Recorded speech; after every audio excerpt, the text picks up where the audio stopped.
next generation pulp fibers. All right, so what is this all about? Well, actually, at first I didn't know. So I asked a bunch of people asking what is the next generation pulp fibers. And I found out that it's not about using new types of fibers, it's the same old fibers that we have been using for decades. But we're just going to do other things with the fibers and understand how the fibers work on a microscopic level. So it can be about getting better flexibilities or making the fibers creating new types of networks, making them multifunctional, or creating new types of projects with this. And this can be easily done in a lab scale, but what about in the industry scale and processes? So this is the biggest challenge actually. So let's get started with seeing what we have for research in this theme. So with that, I will stop sharing my screen and ask for a virtual round of applause to postdoc Gustav Lindberg from Royal Institute of Technology at KTH, and also industry supervisor Johan Lindgren from Holmen. So please go ahead and start your cameras and also share the screen that you want to share. So they will be talking about macro and microscopic deformability of fiber networks made from softwood fibers. See if you have better luck with the screen sharing that I had some problems with. Okay, thank you. Right. Do you hear me? So, the name of this project is Macro and Microscopic Deformability of Fiber Networks Made from Softwood Fibers. It's a collaboration between KTH and Holmen AB. From KTH, it's myself, Gustav Lindberg, and working with me on this project is Professor Artem Kolachenko. He's professor in solid mechanics at KTH. And from Holmen AB, we have Dr. Hannes Womhoff, he's research manager at Holmen AB. And from Iggesund Paperboard, we have Dr. Johan Lindgren, head of development. And Johan, would you like to say a few words about the project? Yes, yeah, from Iggesund we are have an interest in this since we are would like to know more about how our board can be used to form trays and to make them perform even better in advanced tray forming and so on, because this is an area of great interest for us. So that's why we think this project is really good for us.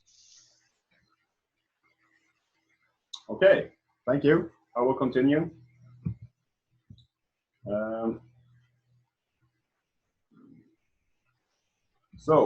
As Johan said, a little bit about the background for this project. We are going to study tray forming of paperboard, and it has been seen that during these tray forming operations, sometimes you get failure of the paperboard, as you can see in these figures. These failures suddenly happen. You can have 100, 1,000 forming operation, no failures, but suddenly you get a failure. So it's a stochastic process. It's of a stochastic nature, randomly, if you like. And this is due to the stochastic nature of the paperboard, because you have variation in fiber orientation, you have variation in fiber density, and also variation of the individual fiber properties. So if you have a bad combination, if you're unlucky and have a bad combination in a location in the paperboard where you get high strains, then you will have failure. So the mission, we want to see how we can reduce the risk of failure, these stochastic failures. Which material parameters are of importance, and how are these material parameters dependent on the fiber distribution? And also, how are these material parameters dependent on the individual fiber properties? This is what we want to investigate and understand. So, we want to include the stochastic behavior of the paperboard material into the numerical simulations. Now, you can do that in several ways. Either you may have the same material parameters each time in your numerical simulations, In other words, you will have the exact same results each time. And then you may look in a table to see what is the acceptable stress level, the ultimate stress, or the fatigue limit for this material. And then you decide on an acceptable level of failure. And by that, you can analytically decide a safety factor. In other words, what is the allowed stress levels in your numerical simulations? I would say that's a fairly common way to work with stochastic variables in the industry. And this is just a short explanation about the figure. You can see you have a variation of the material to your right, and the left curve is the stresses arising or stress amplitudes arising in numerical simulations due to the variation of the external loads. And at some point, if you have high loads and a bad material, you get failure by a certain probability. Or you can include the variation of the material parameters directly into your numerical simulations, and hence getting a slightly different result from each simulation. And that is what we're going to do in this project. So this is just an example of how you can work with the results when you have variation of your material parameters directly into your simulation. So you can create this diagram, you run your analysis, and then each point here is from one analysis. It's from the weakest spot in your construction. And then you can see where you end up with all these results. So as you can see in this example, you want to have many or all of them, preferably all of the results into the lower zone, in the safety zone.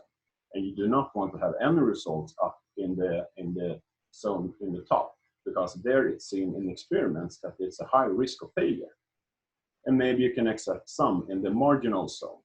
So by this you can see, is this a fairly robust construction, or do we need to change anything? Loads, material parameters, and so on.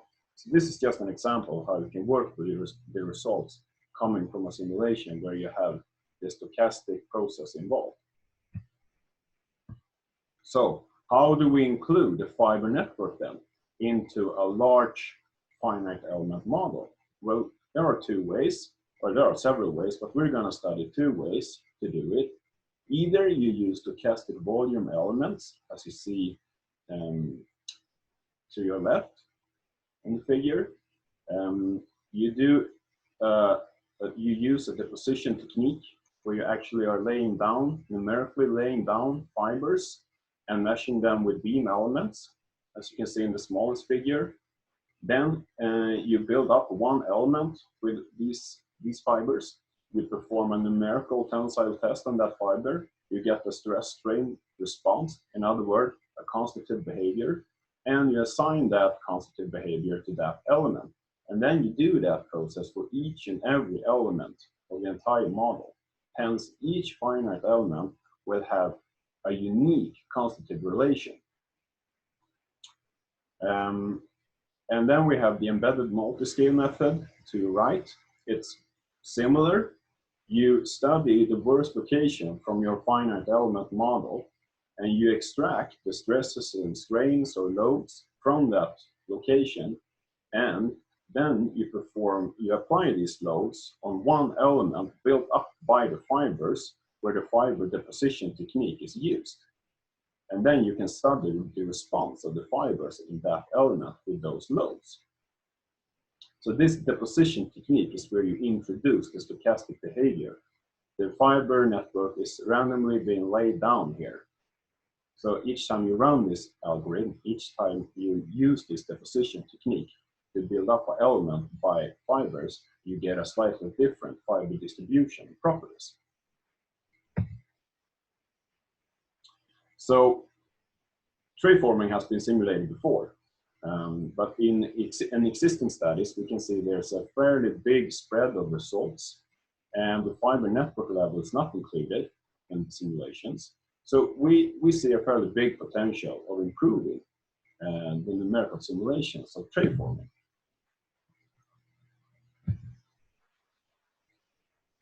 So what do we expect? Well, we want to study what it is that is affecting these stochastic failures. We want to investigate how the fiber variability, fiber distribution is affecting the risk of failure. Also, density variations, furnace composition, bond strength variability. In other words, the bonding between the individual fibers. There's a variation in that also, and also other individual fiber properties. How are these affecting stochastic failures, the material? How are these affecting the material? And from this, we of course want to be able to say what you should look for when you perform a quality control of the paperboard. If you do measurements on a paperboard from the machine, what should you look for? Which material properties are of importance to study in order to say if you have a good enough paperboard with low risk of failure. So we have not started with including the fiber network yet, but so far we have a finite element model where with the alpha-tropic material model, kills plasticity. Material parameters are fitted to tensile test data to a tensile test performed on actual paperboard for tray forming, as you can see in the figure to your right. It's a fairly good fit between numerical results and the physical tensile tests. And this algorithm is also possible to include creep and other properties. The model uses the paperboard. It's modeled with shell elements with full integration. We have an implicit solve machine and friction included, of course. So, how is tray forming performed? Well, we use a quarter model because we can use symmetry conditions. The punch is being pressed down, pressing the paperboard down into the die. And it looks like this.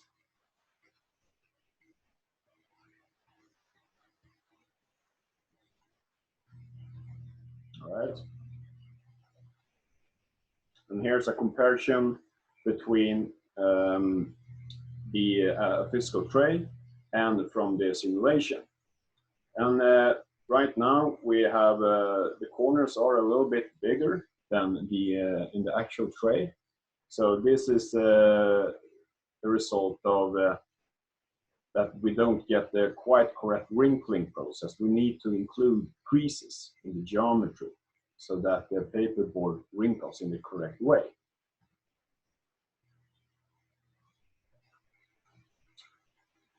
But otherwise, a fairly good agreement between the physical paperboard and the tray, in the simulated tray. What can we see? Well, we can see influence of material model. If we change to an isotropic material model, you get a total different behavior results. We can see the force of the blank holder, how it affects wrinkling. We can study the effect of the friction coefficient on the strain levels in the paperboard and also on the shape of the formed tray. And we can also see that with a fine enough mesh, we can simulate spontaneous wrinkling without actually including creases. So, what is up? Well, we want to include creases, and we then, of course, going to include the fiber network in the numerical simulation using the stochastic volume element and the embedded multi-scale techniques. So that is next up. This project started in December, so it's been running for a few years, and it's planned to run for 2 years. And I would just like to say that I'm really enjoying working in this project, and I'm looking forward to continue working in this project for another 1.5 years or so. And by that, I would like to thank you for listening. Thanks. Thank you so much, Gustav and Johan. I would like to give you an applause. It will sound a bit lame, but I guess everyone is clapping away at home. All right. So just so you know, you who are listening, you can ask questions in the Q&A, but probably when you're an attendee, you cannot see what the other people have asked. So only we as panelists can see the questions coming in, and then we can decide to answer them during the discussion. There's also a possibility to raise your hand, and that will mean you actually, like on a real conference, you're raising your hand because you want to speak.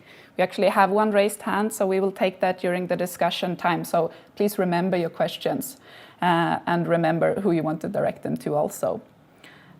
So with that said, thank you for the nice presentations, and let's go ahead and go to the next presenters, which will be postdoc Göksu Sinar-Siftsier from KTH and industry supervisor Kent Malmgren from SCA. And they will be presenting multifunctional fibers for different end-use applications. So please go ahead and start your video also. I see you sharing the screen. Do you hear me also? Yes, now I hear you. Okay. Perfect. And Kent is here. Okay. Yes, I can start now. Yeah. And I will present the some of the, well, with this project, multifunctional cellulose fibers for different end-use applications. And as you can see here on this slide, this is a project, a cooperation between SA and KTH. And the persons who are involved in this from SA is Ulrika Andreasson and myself. And at KTH, the work is done by Lars Wågberg and Göksu Sinar-Siftsier. And the objective with this work is development of new methods for pre-treatment of bleached chemical softwood fibers with functional polymers chemicals that can be triggered to achieve their final properties after conversion to different end products. So this means that the fibers should be modified in such a way that they can be triggered in a later stage. The benefits with this is that we can get fibers with tailored surface properties or fibers with completely new functions. And we can also improve have an improved control of the formation of interfiber bonds. So we can have the bonds hopefully before or after the drying of a paper sheet. Next slide. And in this slide, I have tried to show the potential possibilities for SA to make use of the results. And as SA is a producer of pulp, we would like to have special pulp grades with fibers that have unique properties, for example, unique abilities to form bonds. But we are also interested in the end products. And here we have some examples of new properties, for example, new and improved properties, for example, increased strength, higher porosity, three-dimensional structure, increased liquid absorption, or improved stability against moisture. And now I leave the word to Göksu. Thank you very much, Kent, for underlining the industrial perspective of our project. So, as you know, I'm Göksu Çınar, and I'm researcher in the Division of Fiber Technology under the supervision of Professor Lars Wågberg. And before sharing our research activities in collaboration with SCA, I would like to introduce our motivation to be part of this project. First of all, we foresee that academic-industry collaboration is the key action for the transformation of our interesting research innovations activities to high-value end products. for the benefits of both society and economy. And also for academics, there are also many other advantages to work closely with industry, such as different career opportunities, research funding, awareness of industry trends, inspiration by application-derived discussions, and also networking.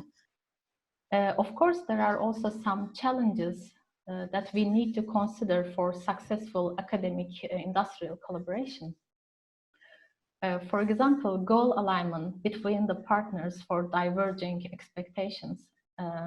This can be a really challenge, but the key action can be to have open communication and close and open communication between the partners. Another challenge can be to scale up our research for large-scale implementation. As all you know, we generally run lab-scale research, and transformation of these systems to industrial scale conditions itself a really main challenge. But also, again, it can be solved by, again, close collaboration and transferring technical and scientific knowledge between the partners.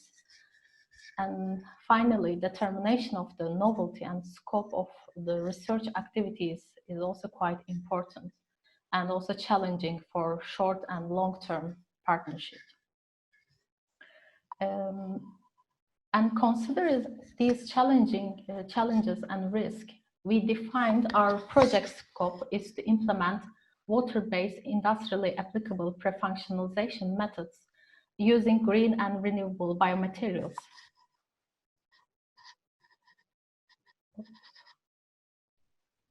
To implement water-based industrially applicable pre-functionalization methods using green and renewable biomaterials that have stimuli responsive nature upon UV radiation,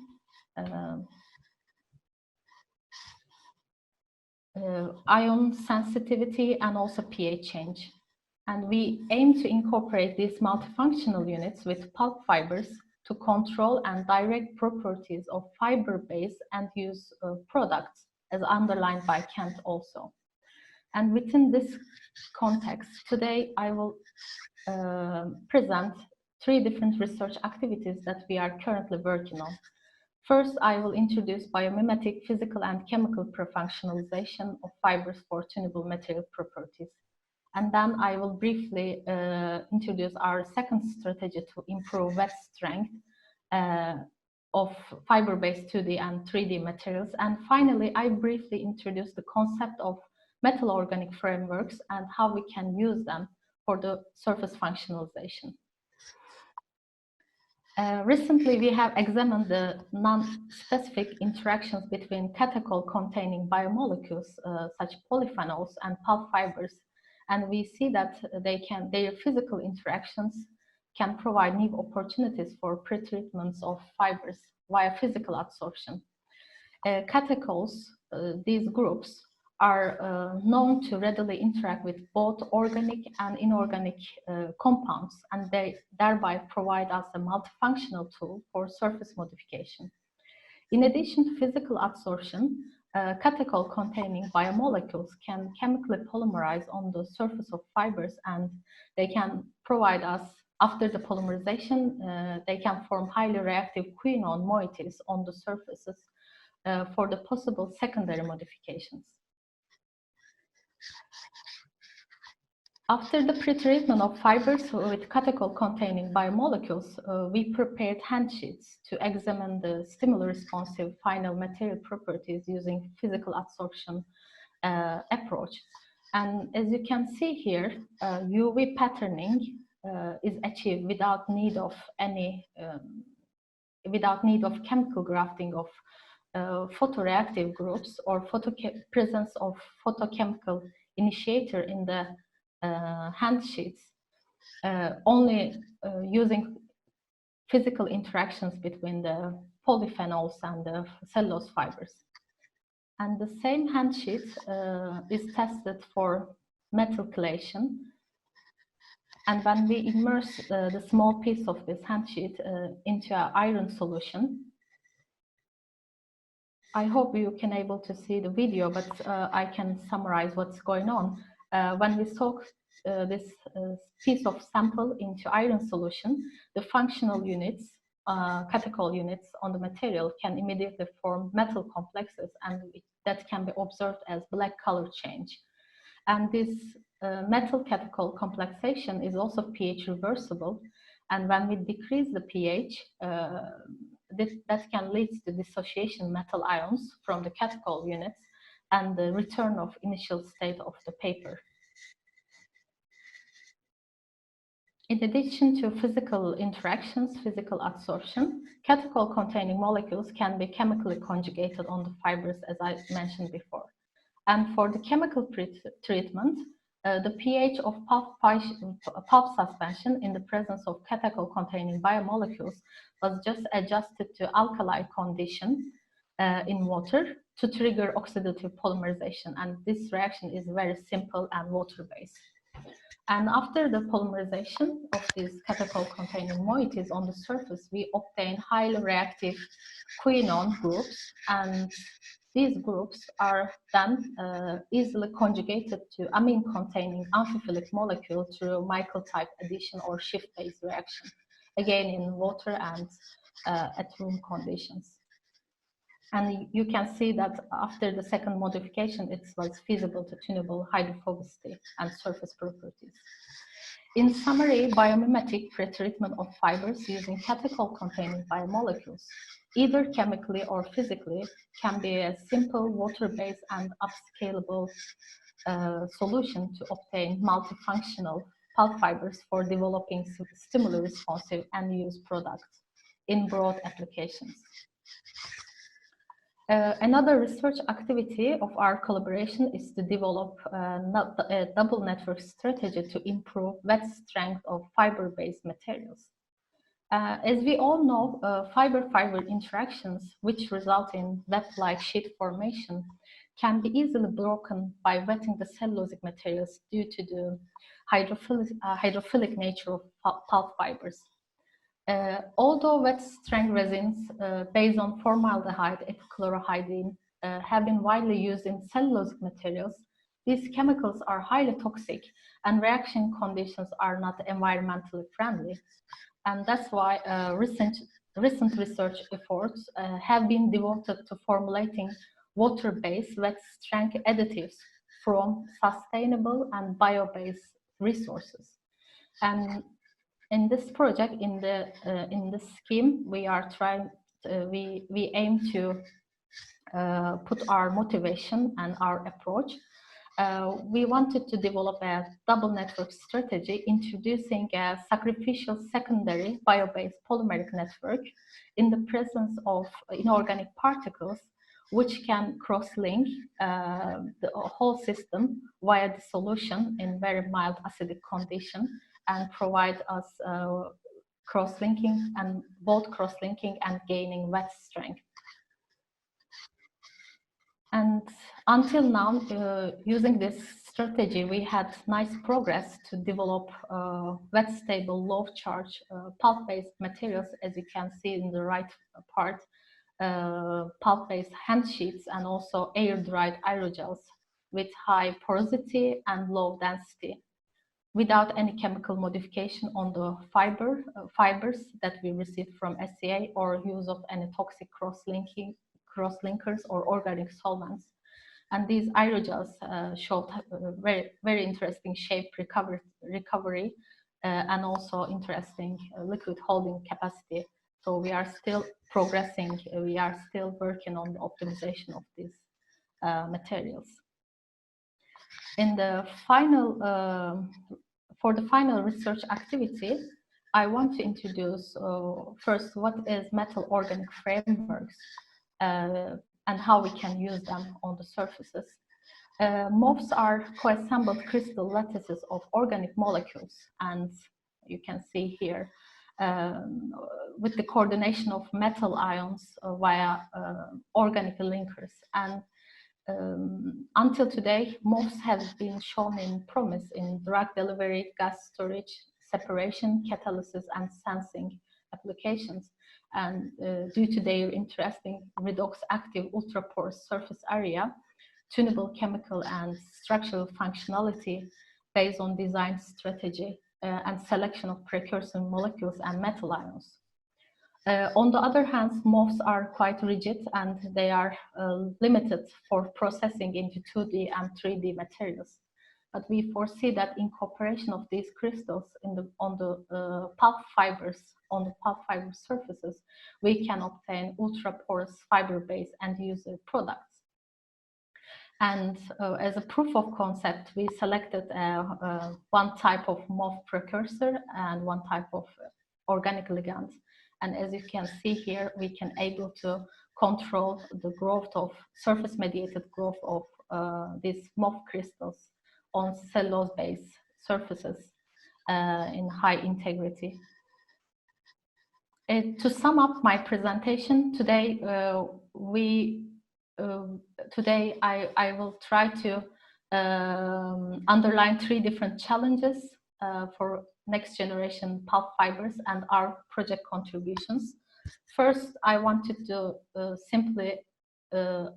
show you how we can simply modify pulp fibers using catechol containing multifunctional units via physical and chemical modification approaches. In the second part, it was feasible to get wet stable fiber-based products, just incorporating another secondary sacrificial polymeric network which can cross-link via presence of other inorganic particles. And finally, I also wanted to show that it's feasible to incorporate metal organic frameworks and to develop high-value and fiber products for future technologies that we haven't experienced yet. And finally, I want to thank to my division and Joan Rustami for the participation of these research activities. Of course, Treesearch to bringing us all together, and SCA for their technical and scientific support all the time. And thank you very much for your attention. All right, thank you so much. What a lovely presentation. I can see in the chat that some have problems with some slides being frozen. I hope this is not a vast problem that everyone is seeing. So let's try, we're looking at it. For me, as logged in as an attendee, I can see the slides moving. So I guess it's a bit of different experience. We don't know why yet. So hopefully at least you hear the sound, and also know that we will post this on YouTube later in case you miss out on something. Okay, so next presentation will be from postdoc Cornelia Gordejeva from KTH and industry supervisor Harald Brelid from Södra. So go ahead and put on your videos and start to share your screens. They will be talking about methodologies providing new insights into the fundamentals of the pulping process.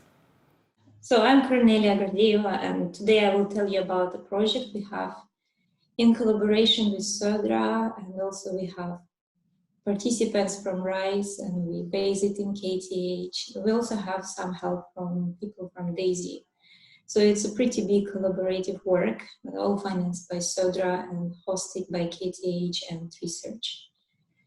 So basically we are focused on looking into different methodologies which could provide us new insights into the fundamentals of the pulping process.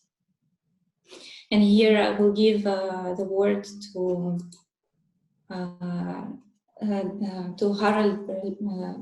Harald to give introduction from the industrial side. Yeah, business for Södra, that is kraft pulping. We produce maybe 1.5–2 million tons of paper pulp each year, and we mainly use the kraft pulping process. It is an old process. It's been around for maybe 150 years now. But still we don't know all aspects of the chemical and ultrastructural changes that take place in the wood material during pulping. Of course, we have a lot of empirical knowledge and a lot of lab work has been done, so we know quite a lot about the chemical reactions that take place. But what we would like to know more about is the ultrastructural changes that take place during pulping, how cellulose is it is aggregated and and that will change the ultrastructure or the architecture of the fiber wall. In the work that is done here, the aim is to look at what is happening during pulping conditions and to do that in situ. And that would be something completely new. So yes, as Harald said, and we focus on studying what exactly is the structure of the wood cell and what happens with it during the different digestion processes. And here you can see some general slide about how unique is the wood and how much it has been used. And I guess I will not repeat that, but here on the left you can see the demonstration of the wood cell structure, which is now assumed to be the way it is built. So it's basically a layered structure where you have the inner part called lumen, and then you have the secondary walls, a secondary wall which has 3 layers of different thickness, so different orientation of macrofibrils within it. And then we have a primary wall where we have isotropically oriented microfibrils. So that is the conventional way of thinking how the wood cell is built, with, of course, there are more details. And then there are also a lot of debates. Is it the true structure we assume, or if some things we see are because of the sample cutting or other deformations happening during the preparation or observations. And here, for example, you can see that just about discussing the distribution of the wood components within the wood cell, it has been debated for a long time, and there is no conclusion of what exactly is the structure of the wood cell, and especially the distribution of the components within the wood cell walls. So we would like with this project to answer these questions if we can, and we want to see what happens with the organization of these components if we do the digestion process, and what happens with the structure of the components within the wood cell. How do we affect it? Because all of this will help us further in the extraction processes and will help us to produce functional materials to replace plastics, maybe develop some new unique applications. So for this purpose, we want to use the so-called synchrotron facilities. Especially we are interested in small angle and wide angle X-ray scattering. So depending on where we put the sample, how far we put the sample from the detector at the beam line, we can get different information from the scattering data. So for example, if we have a big distance, we check small angles, and at small angles, basically, we can extract the shape and the size of the nano objects, as well as how they are packed in the space, what are the periodic distances between them, are they oriented somehow? So we can answer these questions. When we put sample closer to the detector, then we are checking wider angles, and then we will be looking into the crystallites of the crystallite part of the wood, and we will be able to estimate then the size of the crystallite, the degree of crystallinity, do phase analysis and see how the phase, all these parts are changing during the digestion process in situ. So to do this, in rice, they have built a reactor, and they have performed already some experiments at DAISY at PO3 line. So basically what was done by our collaborators from rice is that they cut a small piece of the wood, which is 1 millimeter thick, and they have placed it in between two diamond windows in the reactor. Here you can see the side view. So we have a beam which is coming inside of this 2 millimeter slit, and then it scatters, and we can detect the information on the back side. We have the opening of 60 degrees. So here you can see at the front and back view of the cell, how it looks in real. So on the front you can see this inlet for the beam, and for the back you can see this 60 degrees opening for the scattered light. So they have tested the wood at normal native wood in water, just without any digestion, and so we call it native wood, as well as the tests were performed at elevated temperatures and pressures. And here you can see the control station demonstrated, which we have used to control this temperature, to perform this control temperature and pressure. So when we collect the data at the detector, you can see the raw data. So that's the typical pattern we obtain, and then subtracting the background is pretty tricky. So here, after subtracting some water background, we basically lose all the information on the right side of this scattering pattern. In this blue rectangle, but we still see something in the red rectangular, the marked area. And this diffraction spot here is describing the diffraction from 200 planes in the cellulose crystallites. So basically, if we have a look at the wood, native wood, it has, if you do the radial integrations, we can see a lot of actually features.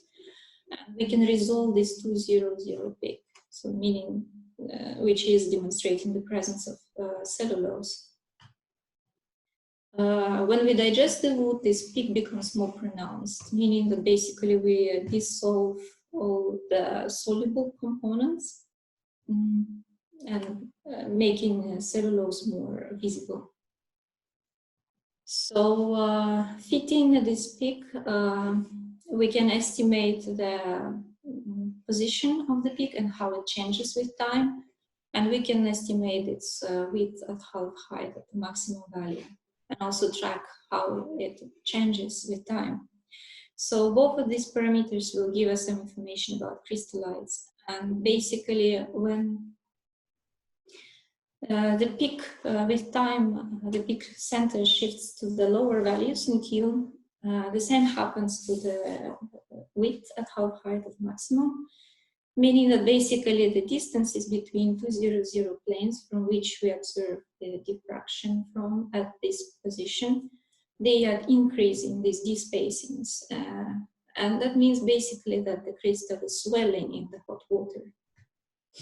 So there is still a lot of challenges to go through, but we are working on that currently. We want to upgrade the subtraction of the background, make it more fine so that we could maybe use all the area we get from on the detector for analysis, as well as we had some struggles with temperature control. So currently we are into the upgrading of our reactor setup. But apart of this structural observations, we also are interested in observing what actually, how the microfibrils are packed in the secondary wall, especially the S2 wall. And in general, we want to see the structure of the cell wall. And there were a lot of theories and discussions about how the microfibrils are oriented, for example, in S2 wall. And here you can see some representations of the works.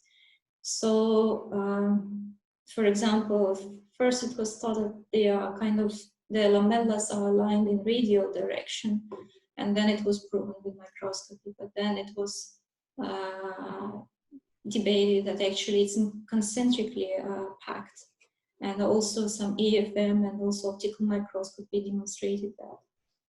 And all of these can be, all of these observations can be highly affected by how we prepare the sample.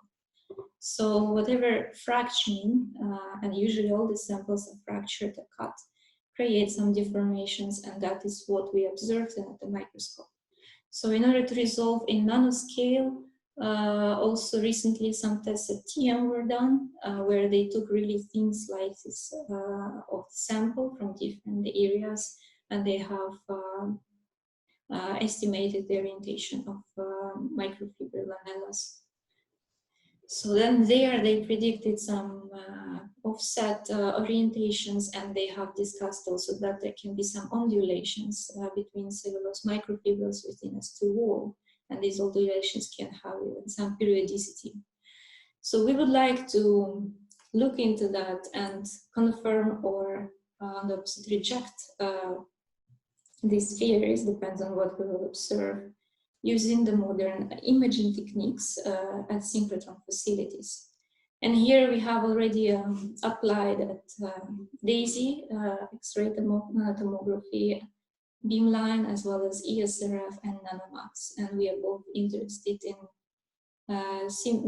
usual X-ray tomography as well as typography. They can give us different resolution, and we can get the image in different ways, so that we hope we can answer this question without observing the structure of the wood cell without affecting its structure with mechanical disintegration and cutting processes.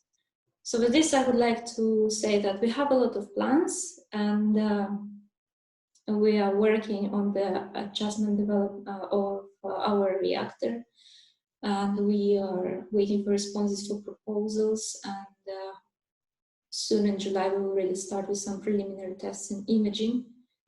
So I would like to acknowledge all the people who have participated and helped me with their sharing their knowledge, their workspace, their experience. Of course, I want to acknowledge Sodra for financing this project, Treesearch and KTH for giving me the opportunity and working platform to work in this project. And thank you for your attention. All right, thank you so much. Let's give a virtual round of applause again. And thank you to all of the speakers. Now we move on to a very interesting phase in this seminar, so it's time for a discussion. So we're gonna see if we can show you attendees some kind of a gallery mode, so you can see more people. Now you're only seeing me, I think. Let's see if we find this gallery view maybe. Okay, now you see a couple of more people. And now I would like to turn to Anastasia. Hello. Welcome. Yes, hello everyone. Let's start with the questions. So Gustav, are you here? Yes, I'm here. Okay, Gustav, there is a question to you from Jakob Redlingen Pon. So Yes. he's thanking you for a great presentation. And the question is that he's saying, I understand that the fiber orientation is important to the material quality, and you will probe that. In relation, how important is friction? Is friction coefficient the same for every joint or distributed? Is friction surface or fiber shape changed during the pressing? And is that worth to be studied? Yes. The questions are he answered two questions. I've read them earlier, and they are both related to the fiber level modeling, which we have actually not started with. However, though, we have seen in previous projects that the friction only plays a role if the if the fiber network is placed under a large lateral load.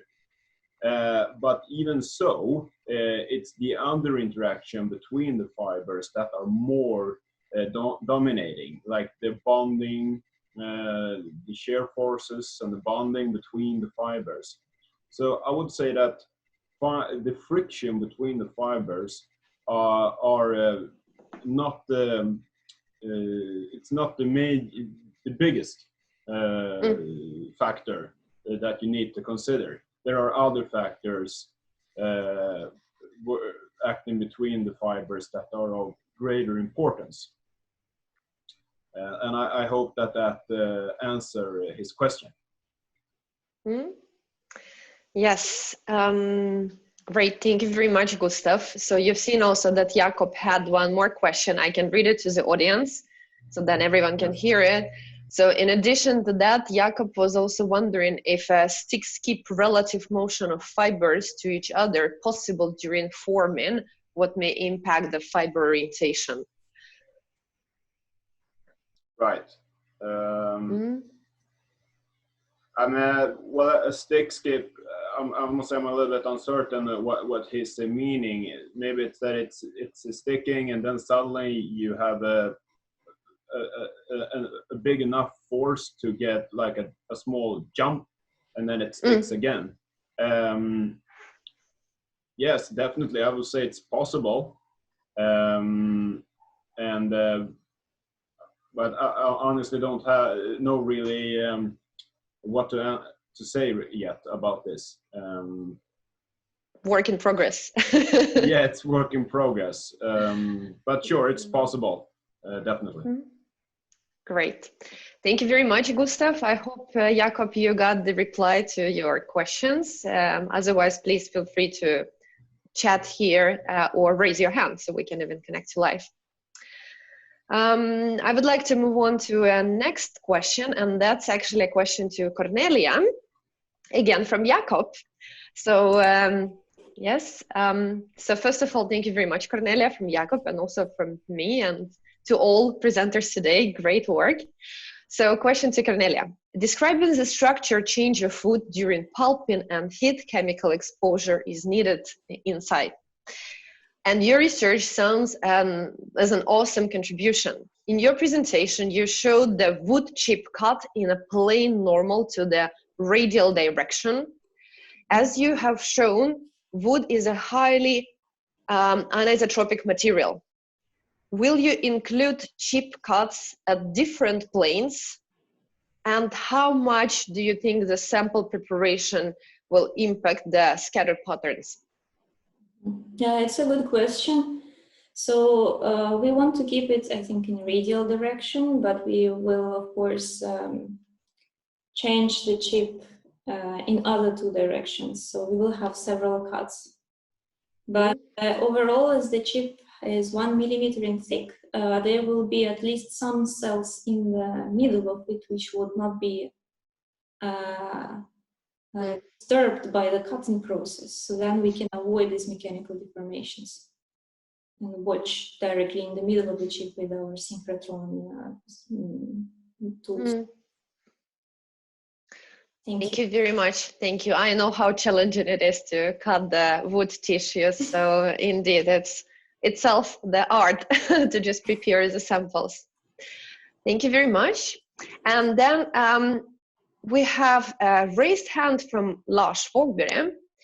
And I'm wondering if Lars is still connected and if he wants to try to talk to us now. Lars, can you hear us?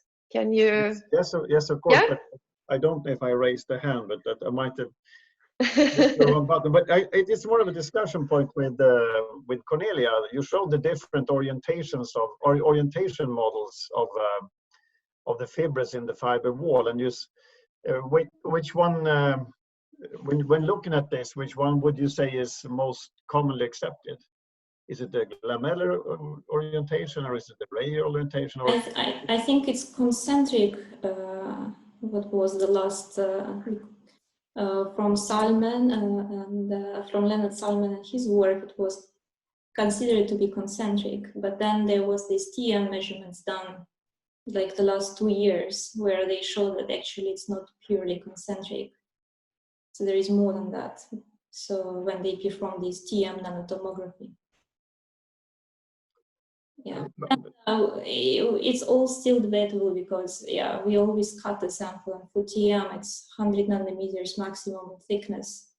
You cannot have anything thick. So then, which kind of assumptions do we do there? I mean, so, but I think in general, first it was like radial structure, then it was objected that actually it's concentric structure, and now it seems to be coming to something in between, or there's a massive support for the concentric models, of course, over the years. But it also depends on if you look on the you have the models where the undulating fibrils in the fiber direction, and of course, depending on where you cut, you can get different results. But you need maybe to have some more averaging methods to be able to get that. And I think your methods, the future methods from your development, is really, really interesting.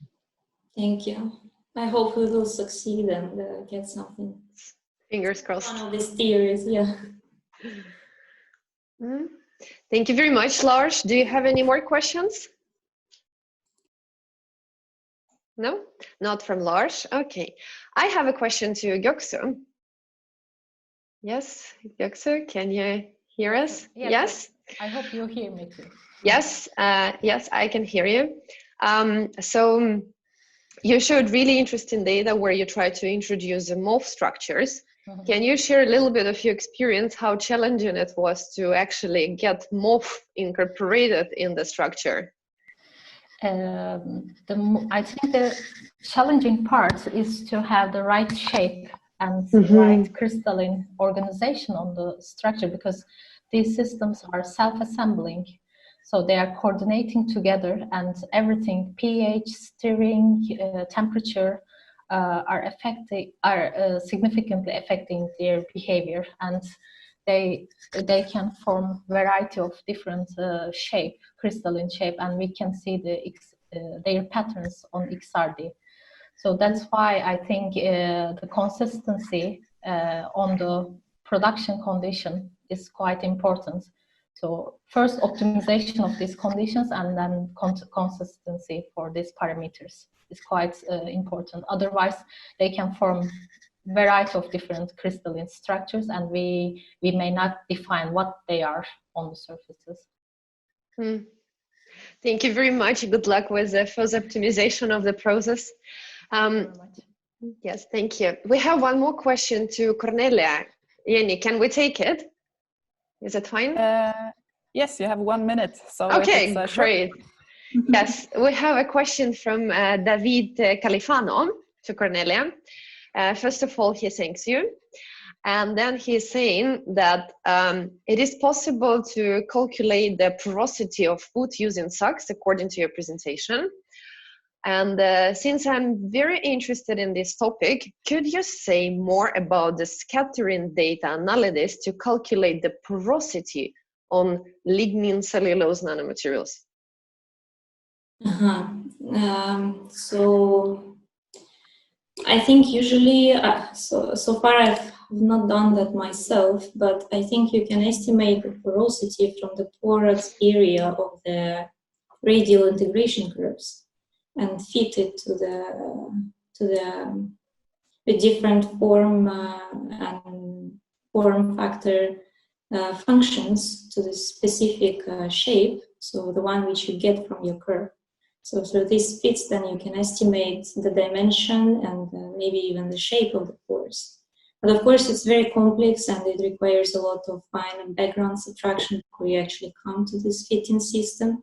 So when we speak about such complex system as wood, which has multi-components, some of them are pretty close in the electron density, so it must be very, very carefully done to remove this and to highlight this information. Yes, I agree with you. Yeah. The very final comment to Göksu from Ramiro. Göksu, are you still here? You can hear us? Yeah, so I'm here.